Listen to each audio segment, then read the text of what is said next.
You see, we talk about civic education, and there are agencies. One would say that even IEBC would be on that path right now. Political parties themselves should be on the path of civic education to enlighten people as to what voting right means, what what change would mean to your life. But no one is taking that route, because then Mwananchi would be enlightened and perhaps would say no to you. So it is by design. It is intentional that we'll not take the path of civic education. We'll take the path of spewing hate, because that's what we know how to do. You know, major political parties in this country don't want you voting on logic and sense. They want you voting on emotion. So that's why you see on both sides there's an increase in hate speech. There's an increase in derogatory remarks against each other. Then that way, just by human nature, we run to our, you know, there's a kind of like we run to our own people. In Kenya, you know, our leader is being attacked, so let's run.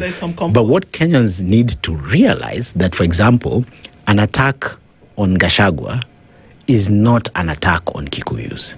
An attack on President Ruto is not an attack on President Ruto. So when they exchange words, that's just the elite there exchanging words. You know, we are not privy to their inner workings and the issues that they have. So once Kenyans detach themselves, which is sometimes it's difficult because of the African culture of where we come from. You know, we own our leaders. So our leaders have become like institutions of the community. So when you attack the leader, you are attacking an institution of the community, and therefore people take offense. But I feel with civic education, we people can be able to differentiate that actually an attack on an individual is an attack on an individual. It doesn't necessarily. I see comments on the internet. People,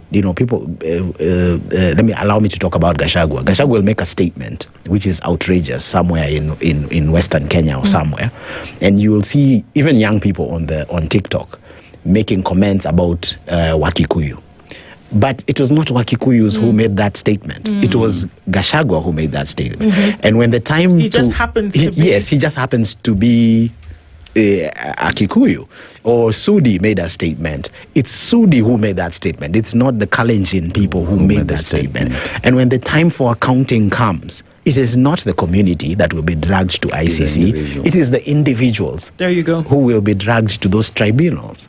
So there is actually a lot, but just know political parties do not want you. Major political parties do not. The way they survive is by hyping up the emotion. You don't, so that you don't ask the deeper questions. Of course, so that you don't ask the deeper questions and find out the deeper information. This will not be the only conversation that we'll have with you, but we're very grateful that you joined us this morning. Thank you. To put some sobriety in some